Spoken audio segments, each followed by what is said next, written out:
Ada beberapa kategori KPM PKH yang dana PKH-nya di tahap kedua bulan April tahun 2021 tidak bisa dicairkan. Apakah termasuk Anda, saya, atau kita semua? Tentunya tonton video ini. Dan setelah yang satu ini.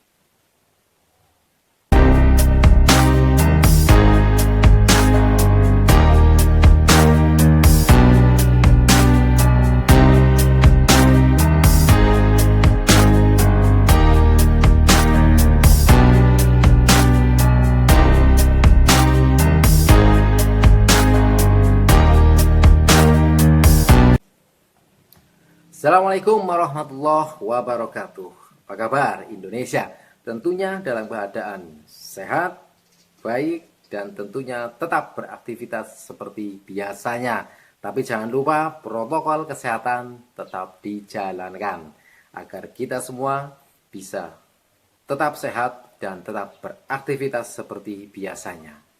Oke teman-teman KPM PKH yang saya hormati, sebelum melanjutkan video berikut, alangkah baiknya teman-teman KPM like video ini, share ke teman-teman atau medsos yang Anda miliki, barangkali bermanfaat, dan jangan lupa tekan tombol subscribe-nya dan tombol loncengnya agar selalu mendapatkan info-info terbaru atau video-video terbaru dari channel ini.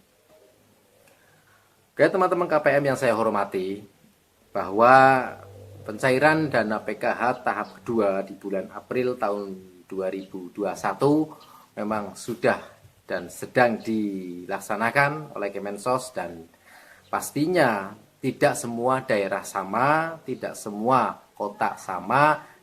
Karena apa? Tiap daerah itu beda pendampingnya. Jadi tanyakan dulu ke pendampingnya. Jadi jangan komentar dulu atau jangan berprasangka buruk, katanya hoaks, pembohong, penebar isu.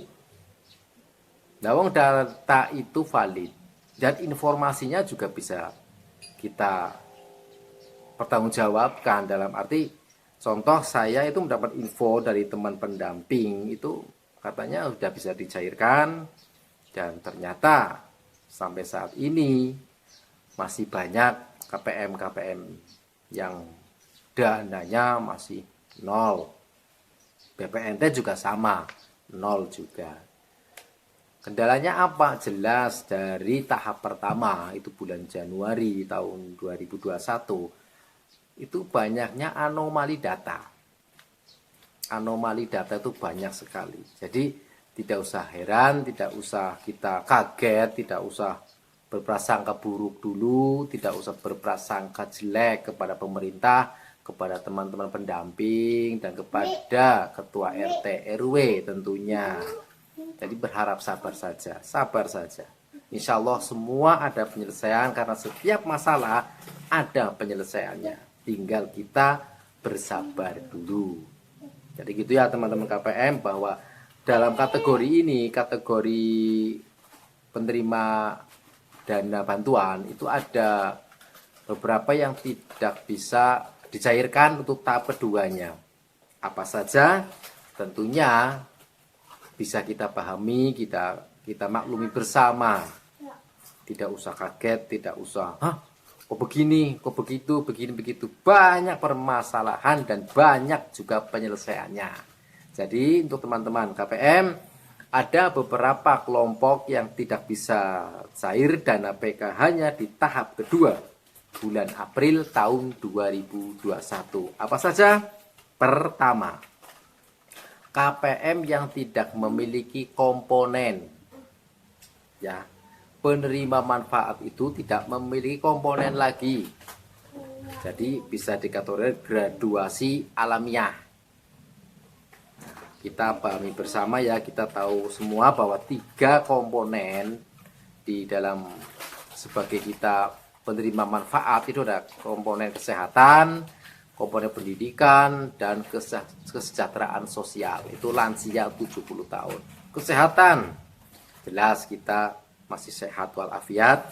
Pendidikan, kita tidak memiliki anak yang di sekolah.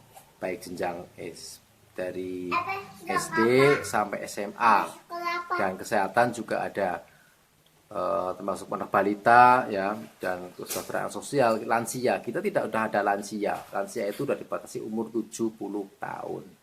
Jadi kalau untuk itu dana PKH-nya tidak bisa cair. Kategori yang kedua termasuk lansia tunggal. Jadi begini, lansia tunggal itu dalam KK atau kartu keluarga ada cuma satu nama lansia dalam KK. Tidak ada nama anak, nama cucu, atau nama suami atau istri atau kakek nenek kita. Jadi contoh untuk mempermudah kita berkomunikasi, hanya nenek kita atau kakek kita dalam kakak itu cuma satu namanya, tidak ada nama-nama lain, itu tidak bisa cair.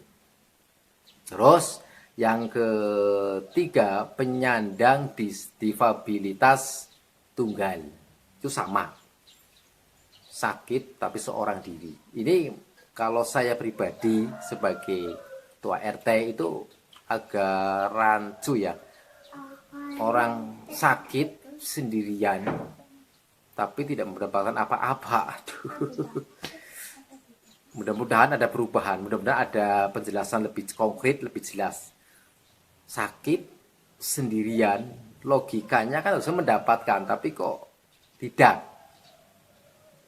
Nanti yang sana bisa menjawab. Sepertinya ada aturan-aturannya, ada juga sebuah juknisnya. Tapi yang pasti untuk seperti lansia atau sakit seorang diri itu bisa mendapatkan bantuan dari daerah-daerah sekitar ya, atau mungkin Pemda sekitar. Ada banyak kan sekarang, ada seperti yayasan, semisal apa saja, itu banyak sekali pemberi bantuan untuk para lanjut usia. Terus selanjutnya yang keempat, itu sampai saat ini data kita belum valid. Kalau data kita belum valid, masih banyak sekali anomali seperti NIK yang ganda, ID PDT yang ganda. Itu sampai saat ini ya tidak bisa dicairkan dana PKH-nya. Jadi itu teman-teman ya, bisa dimengerti, bisa dipahami bahwa jangan kaget, lah kok saldo saya 0, saldo saya kosong, karena kita termasuk dari 4 kategori itu tadi. Tidak memiliki komponen lagi, termasuk lansia tunggal, dan yang ketiga termasuk penyandang disabilitas tunggal juga. Dan yang keempat, data kita sampai saat ini belum valid. Masih banyak salah yang tadi saya sebutkan ya. NIK-nya ganda ya, banyak salah. ID PDT salah. Jadi yang pasti pihak dari operator 6NG sampai Kemensos selalu bekerja keras untuk Anda, untuk kita semua. Insya Allah kita tinggal berdoa, bersabar, semoga ada penyelesaian. Pastinya ada penyelesaian. Tidak mungkin pemerintah memberikan yang tidak terbaik.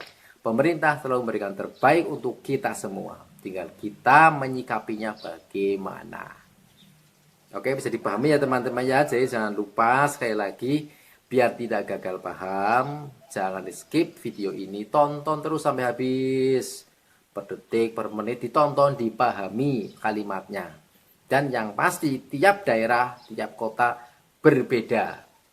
Berbeda apanya? Berbeda dalam mencairkan dana bantuannya. Berbeda waktunya. Mungkin besoknya, mungkin tanggal kedepannya, atau mungkin jam besoknya. Jadi jangan dulu berprasangka buruk, bohong informasinya. Tempat saya enggak. Ya, jadi tiap daerah itu berbeda-beda, tidak semua sama. Ya, jadi untuk teman-teman KPM yang sampai saat ini saldonya belum bisa dicairkan atau masih 0, harap bersabar. Bersabar. Pasti ada penyelesaian. Yang pasti kalau kita termasuk 4 kategori itu, kategori yang tidak bisa cair dana PKH-nya dimaklumi. Tadi sudah saya sebutkan ya, bisa diulangi lagi videonya, diulangi lagi, bisa paham, bisa mengerti, dan saya pribadi pun memberikan informasinya penuh dengan kehati-hatian. Informasinya saya terima dari teman-teman pendamping PK. Ya, walaupun saya bukan pendamping, tapi teman-teman saya ada pendamping, saya nanya, gimana nih, tapi alhamdulillah jawabannya juga sama dan bisa kita pahami, bisa kita maklumi bersama. Oke teman-teman, itu yang bisa saya sampaikan, dan tentunya tetap jaga protokol kesehatan. Insya Allah Indonesia bisa, Indonesia sehat. Wassalamualaikum warahmatullahi wabarakatuh.